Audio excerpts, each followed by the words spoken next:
A few years ago, Alexandre Family Farm became the first certified regenerative farm in the country. But the journey towards that certification started at least 31 years ago, long before Blake Alexandre had even heard of the term regenerative agriculture. That's how we became regenerative. And so regenerative comes along, it's just a word to document what we were already doing. Blake and his wife Stephanie care deeply about the health of the soil and the health of their community. But they care just as much about the profitability of small family farms.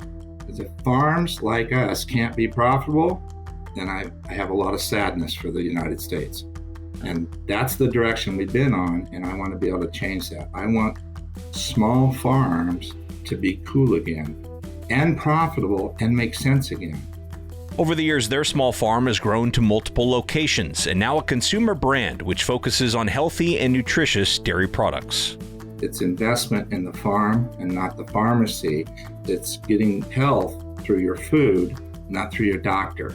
And so what we're trying to do is rewrite American agriculture's story. And it's a huge undertaking. Blake Alexandre talks about regenerative agriculture and making small farms profitable, sustainable, and cool on today's Future of Agriculture podcast.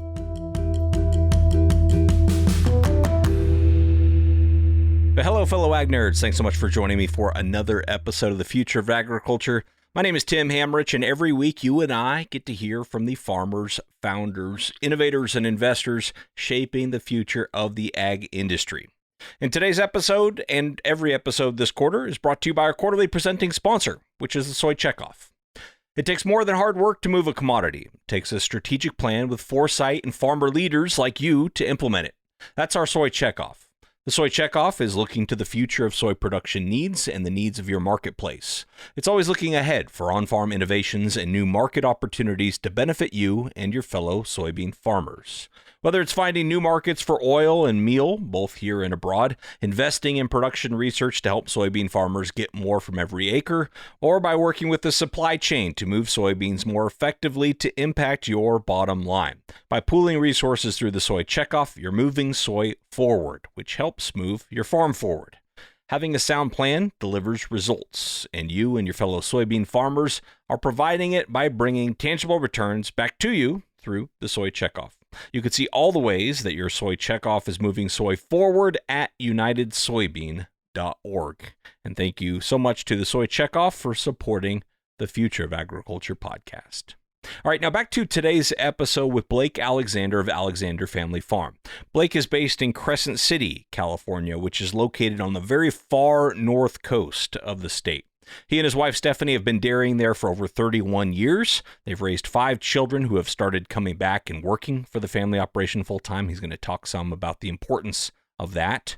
They've been in organic dairy for about 25 of those 31 years, and in 2017 they started selling dairy products under their own brand, which is Alexandre Family Farm. There's a whole lot more to this story, but he tells it way better than I could. I can take very little credit for this because this story was put together by my guest co-host for today's episode, Jennifer Barney. Jennifer is a consumer packaged goods expert who lives in the Central Valley of California and got her start in the food industry 17 years ago when she founded the almond butter brand Barney Butter. She also writes a great weekly newsletter called The Business of Food that you should totally subscribe to. I'll leave a link to that in the show notes for you. We covered so much in this conversation between Jennifer, Blake, and myself that I thought the best way to ultimately share it with those of you listening, and it still comes somewhat close to our normal format, was to share highlights with you. So I'm going to be popping in throughout today's episode to narrate around Blake's story and some of the thought-provoking points that he makes about where agriculture is headed in his vision for the future of agriculture. Starting here with some of the backstory on the farm and the business. Here's Blake. We have been doing organic dairy for about 25 years, roughly, maybe a little longer than that when we started, and got pretty serious about that in launching our own brand in 2016 and 17. We hit the stores in late 17 with Alexandre Family Farm dairy products, primarily unique in that they were high fat and A2, more digestible protein that was unique, and we were the first ones to market in the organic sector. And so that's been occupying a lot of our time and money for the last 7-8 years. and we're having a lot of fun with that. And it's really been exciting enough to where our three oldest kids that are now married have all made a career decision to work full time for us and come back to the farm and work in all aspects of the dairy. And it's really given our dairy a more of a deep-rooted purpose. 3 years ago, we became the first certified regenerative farm in the country. And that's like a bit of a cherry on top in a sense of helping our branding and really highlighting the fact that we've been here doing regenerative, climate smart agriculture for a long, long time. And we will talk more about what that A2A2 milk is that he mentioned there. So if you don't know what that is, no need to stop the podcast. Go Google that right now. We'll get back to that. But this is just a ton of innovative stuff between the products they make, their farming practices, and their business model. And while some of that innovative spirit, I'm sure, is just who they are as people, Blake does point to one specific experience that he says motivated them to think differently. I think first, I want to touch on the fact that we had 5 kids during the 90s. And at one point, we were driving to visit some farms in Northern Oregon and driving home with our 5 kids sleeping in the car. And Stephanie and I are talking about the 6 dairies we had just visited in Tillamook, Oregon, and how 3 of them were like, "Oh, you're from California. You want to buy my farm?" I said, "No, we just wanted to learn." And it was just that concept that, wow, these dairymen want to get out. Why is that? The Tillamook cheese is a wonderful product. It's had a higher pay price than other conventional cheeses for a long time. Why is that? And so as we drove home the 6-hour drive, we kind of came up with this idea that we need to make our farm exciting for our children as they grow up, go to college, meet their spouse, make a career decision. We wanted our farm to be a viable option, not a sentence, not a not a sacrifice. And so we started chasing these innovative ideas. And so as organic came along, we're wide open to it because we're also aware, that Stephanie and I went to Cal Poly. All of our kids went to Cal Poly. So we met a lot of people from around the country. And we saw the dairy industry, really evolving. And back in the late 80s, but particularly in the 90s, a lot of California farmers, dairy farmers, were moving across the country and building really large-scale dairies. And a very close friend of ours built a 5,000-cow dairy in Kansas at the time. And that was the largest milk barn in the world at the time, I believe. And I was there for the first milking. It was just a big deal. And so we're thinking through, okay, here we are on the coast, trying to raise this family, wanting it to be a bit of a legacy and a bit of a, sustainable, long-term, profitable farm and not a sacrifice. So how do we make this dairy compete? And so back then we were milking our cows 3 times a day and kind of high yield production agriculture, like all my friends that were on brand new facilities. We milk our cows in very old facilities, in a sense. Our newest milk barn is about 44 years old right now. And so our infrastructure needs a lot of help. And so, chasing the organic market because of the premium is why we started. And then we kind of fell for the concepts, hook, line, and sinker. And early on, this was one way that the Alexanders were able to differentiate themselves. But as you heard Blake allude to there, they also became big believers in organic and regenerative principles, which we'll talk about here in just a moment. But they also saw another opportunity in the lack of innovation and new products in the dairy case. We literally set our heads together saying, we want to bring innovation to the dairy case. It's a pretty boring case. Milk is milk, so you can't do that much with it. But we do know that the good stuff comes from the fats. So we want to be a high fat company. We know that probiotics and the biology and the yogurts are really good. And we wanted to do kefir immediately, but couldn't figure it out. We wanted to do cottage cheese, but couldn't figure it out. And we couldn't get a dairy company processor, co-packer to work with us on a unique stream of milk, meaning that, no, it has to be our milk, A2, don't contaminate with other folks' milk, and then, give us our products. And, that's it's a big ask. And so we ended up buying this little facility in the Bay Area, San Francisco Bay Area, in San Leandro, California. So we now own our own little processing center, and we have about 30 employees there, and we make our own products. Okay, so Blake and Stephanie have gone on this journey in organic farming and now in dairy processing. I think the high-fat products are fairly self-explanatory, but let's talk about this A2A2 thing. And for that, I want to bring in my co-host for today's episode, Jennifer Barney. It was her firsthand experience with Alexandre Family Farm products that led to this interview and opened my eyes to the opportunities that exist out there for innovation to address dietary needs. I learned about Alexandre Family Farms from the products that you have. Actually, I noticed them some years ago. I have a personal story about it. My daughter, when she was in college at Cal Poly, she began to develop an intolerance to dairy, and it was very odd. And none of us in the family have dairy allergies. Well, she was developing an allergy. We didn't know what it was. Got her tested. They said it was dairy. They just blanket said, stay away from dairy. And I thought to myself, that can't be right.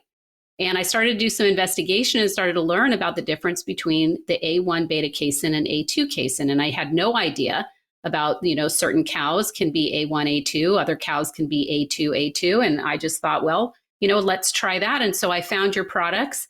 And then I also noticed, this was right before you were organic and that you had become regenerative certified. And being in the industry and, really hearing the trend from consumers and from brands who are trying to source differentiated ingredients, that term regenerative has become so common and sought after as something that, people are trying to understand what it means, but they generally get the sense that it means better, a better practice. So, I would love for you to just dive into your decision as an organic dairy. You've been dairying for 30 years. When did you decide to differentiate yourself in those ways, A2 as well as regenerative? Well, I first start with your story and your daughter's story, and we hear that all the time, and it's very rewarding. That is why we do what we do in terms of trying to bring health to people and health to our consumers. And it's just crazy that 50 years ago, nobody had a dairy intolerance. It was extremely rare. And now 2/3 of the world's population believes that they're lactose intolerant. And so that's 2/3 of the world's population. It's a mind-boggling billions and billions of people. And many of them are, but literally some of them are really just having issues with the protein in milk. It's kind of similar to the gluten situation where people are now allergic to wheat. And it's the wheat and the milk that have kind of changed. It's not really the people or their guts. So when we learned about the A2 situation, the A2 beta casein is the original, A1 is the mutated gene. There was a book written called The Devil in the Milk by a fellow named Keith Woodford out of New Zealand. And that book came out in 07, 08. We read it and it just resonated with us. It really made a lot of sense. Stephanie, my wife, has been into nutrition, and it was always bothersome that folks were like leaving dairy at a pretty fast rate and just couldn't digest, and they were having issues. And so this became the aha moment for us when we finally understood why people could drink goat's milk, but they couldn't drink dairy milk or cow's milk. That just never made sense to us. And so now it clearly makes sense. There's just this one little histidine where there's supposed to be a proline on the amino acid chain.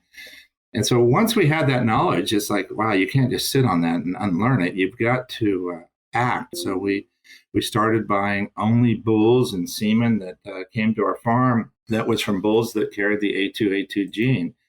And the reason we say A2A2 is because the bull or the cow, in the milk cow case, inherits a gene from each of their parents. And so when they got an A2 gene from both sets of parents, then they're carrying A2A2, as opposed to A2A1 or A1A1. Those are the other options. And so there's about 40% contamination in the dairy industry, according to me.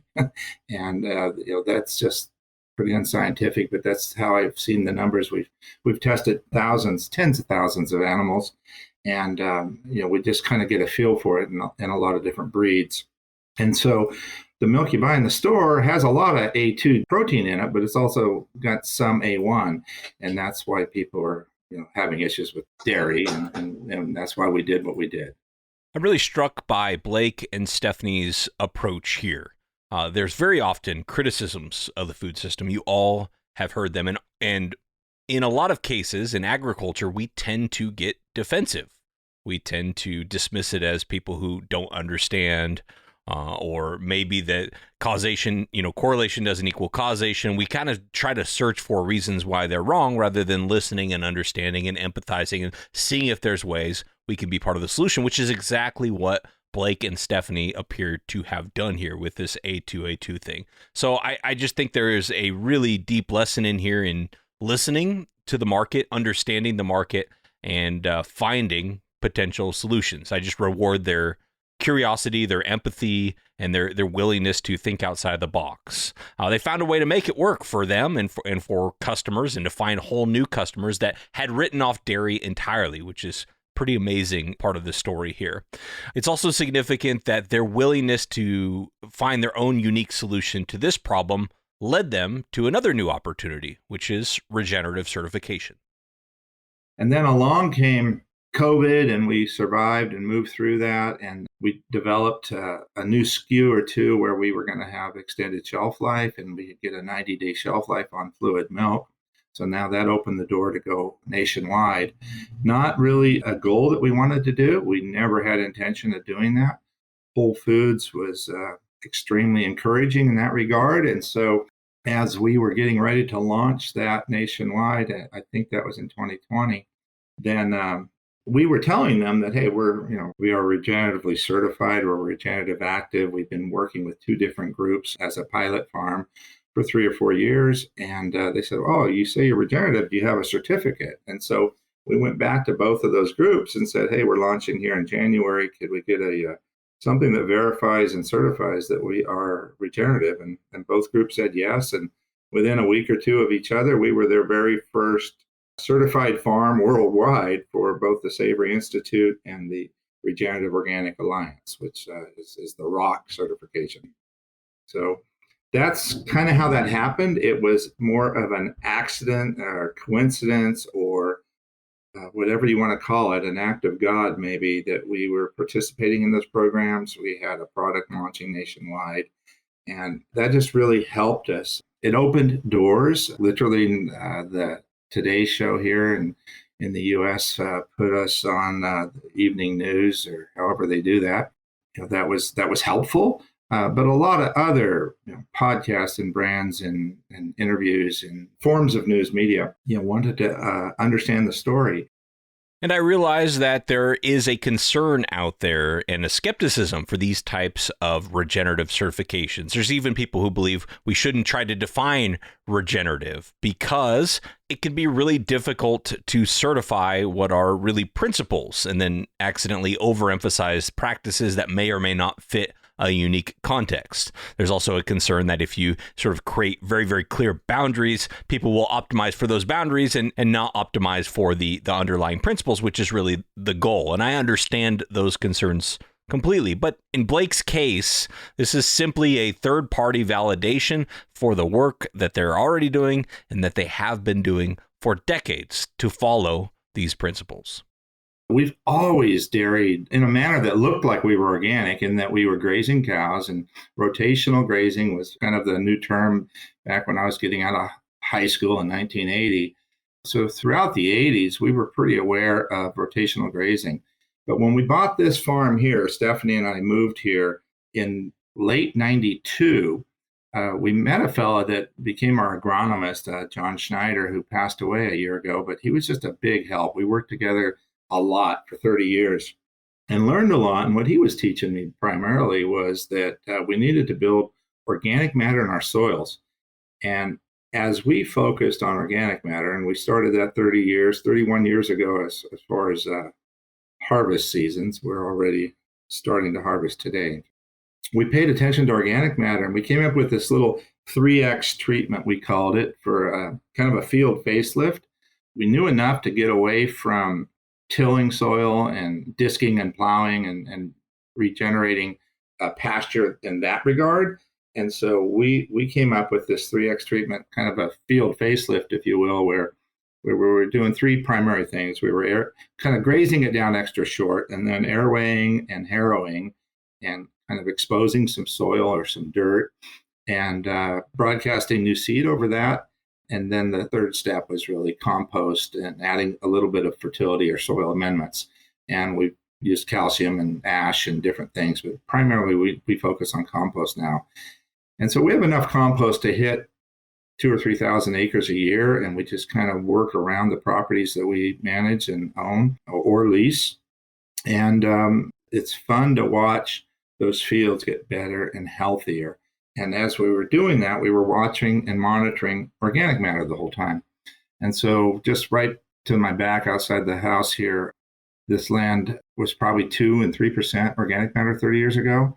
And today it's testing 12 to 15 pretty easily. And so we have increased organic matter, which is really carbon. So that's 57% carbon. So we're sequestering carbon at a really fast rate. And we're adding that organic matter, which acts like a sponge in the soil. And so our water holding capacity of the soil has gone way up. And that plays out from a farmer's perspective in that during the dry season, and we're pretty dry here for 6 months, and we're really wet for the other 6, but we have to irrigate. And so when we first bought this land, we had an irrigation system set up to irrigate every 8 days.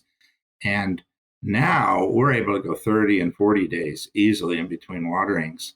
We used to irrigate 8 or 9 times during that season, or 10 times even. And now we're just covering the ground 2 or 3 times, maybe 4 during the summers. And our yields are up, not down, right? And so we're spending less water, money pumping water electric wise, less labor, and it's just win-win-win. So that's how we became regenerative. And so regenerative comes along, it's just a word to document what we were already doing, which totally makes sense because all we were doing was honoring the system that I'm going to say God gave us. And once you understand that system, then you start working in harmony with the system. And so it's working in harmony with nature and not really trying to push any big balls uphill anymore. And one tension in the system that should always be brought up, in my opinion, in every conversation about sustainable agriculture is the cost. If the end result is food that just costs a lot more, is that truly sustainable? Is it equitable? Are we better off if fewer people can afford food? And Blake doesn't shy away from these difficult questions. He knows that his products are more expensive, and he welcomes competition to try to work together to find ways to drive the price lower while not compromising these principles.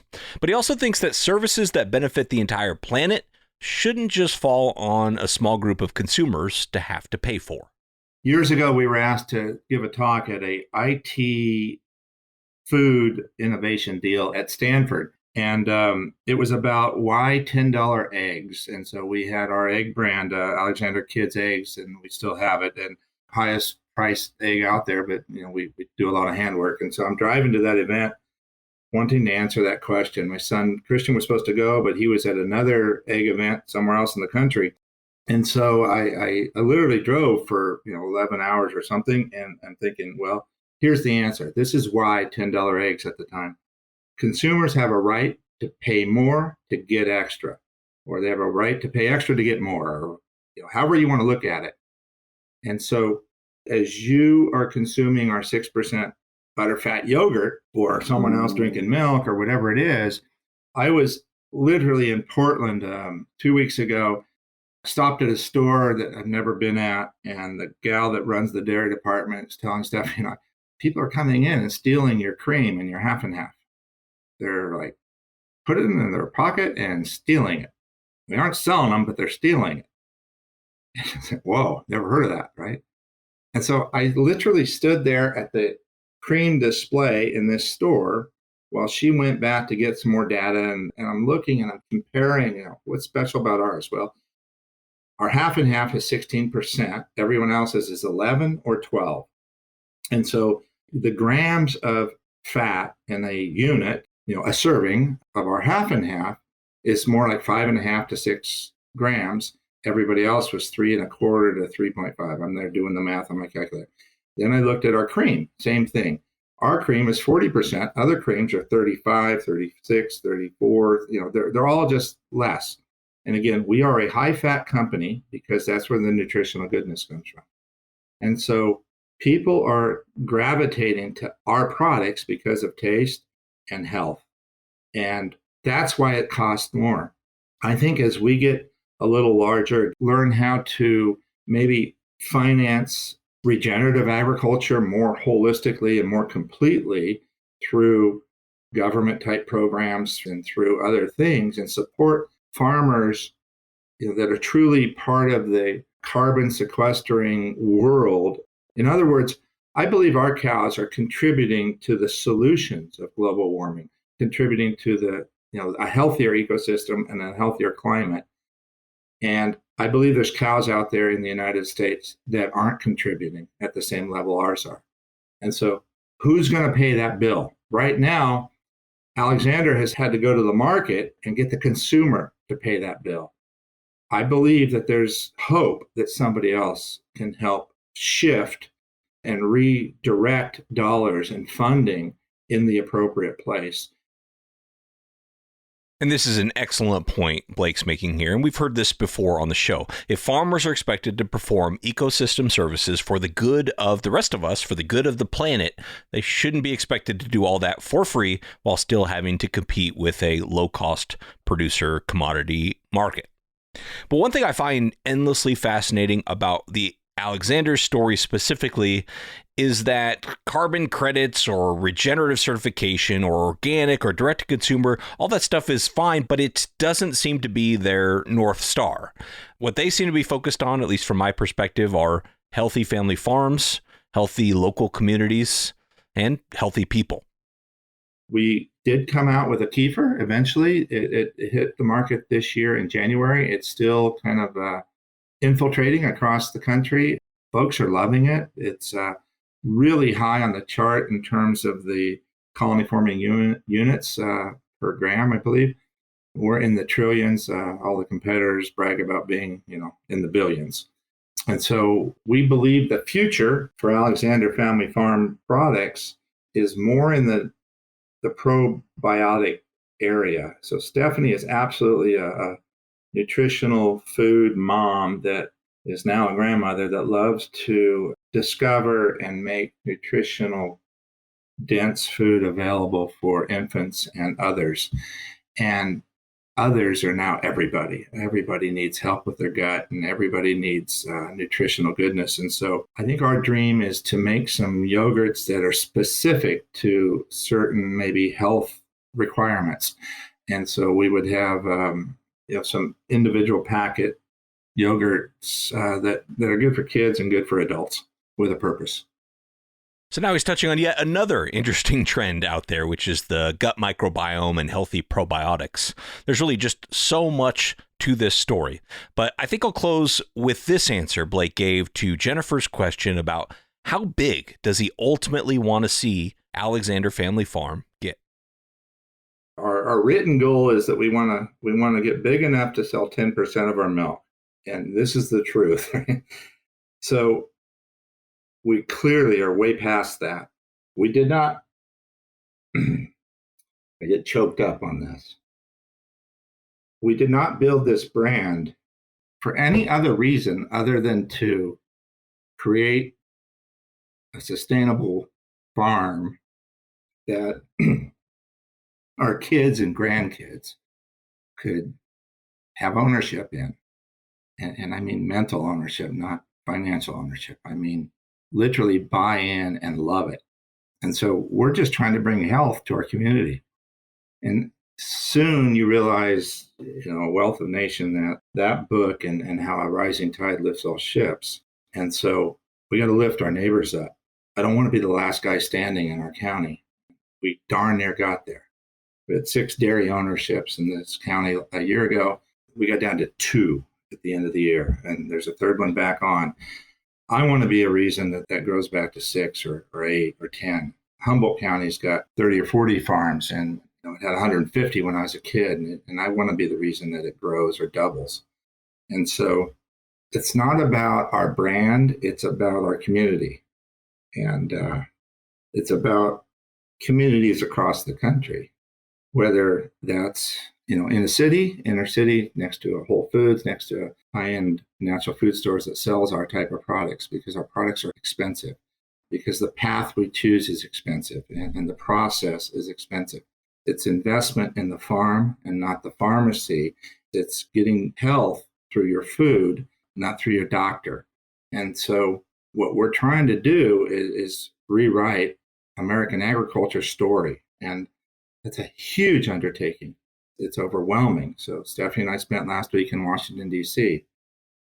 We heard from Tom Vilsack, Secretary of Agriculture. On Wednesday, he spoke to our group of organic farmers, certifiers, and organic trade association people. And the next morning, I had the extreme privilege of just sitting down with him one-on-one with Stephanie and our marketing director. And it was a 10-minute meeting that lasted 30 or 40 minutes. And so I'm explaining this concept to him. Regenerative agriculture is the future, and we've got to fix our soils. We've got to fix our climate, and we are here to help. I want to be part of the solution. It's not about our brand. I clearly told our brand manager last week, he's like, well, if we raise the price, our sales are going to down. Then our sales are going to go down. It's not about our sales. It's about being profitable. Because if farms like us can't be profitable, then I have a lot of sadness for the United States. And that's the direction we've been on. And I want to be able to change that. I want small farms to be cool again and profitable and make sense again. And we want our neighbors to do well. This isn't about us building a brand to sell. It's about, again, bringing health to the farm and to our neighbors. It's no fun being the only farmer in town. You don't have a good allied services. There was a point in time when there was a butcher in every town and a slaughterhouse kind of in every community. And we had this little regenerative system. We just outgrew it at the sacrifice of feeding the world and this, the snowballing effect of better, faster, cheaper. And, that's capitalism. And I'm a capitalist. I believe in that. I also believe in taking care of the system and the cycling of the nutrients in the soil. And we had forgotten that part in the first attempt. And I'm going to say the next 100 years are going to write a different path. And I hope that we're part of that solution. All right, a thought-provoking end to a thought-provoking episode. Thank you so much to Blake Alexandre for taking the time to be on the show. Definitely go check out their products. You can find them, I believe, nationwide. Look for Alexandre Family Farm in your dairy section. And also check out their website, and I'll leave a link for that in the show notes. Thanks as well to Jennifer Barney for making this story happen on today's episode. Once again, subscribe to her newsletter, The Business of Food.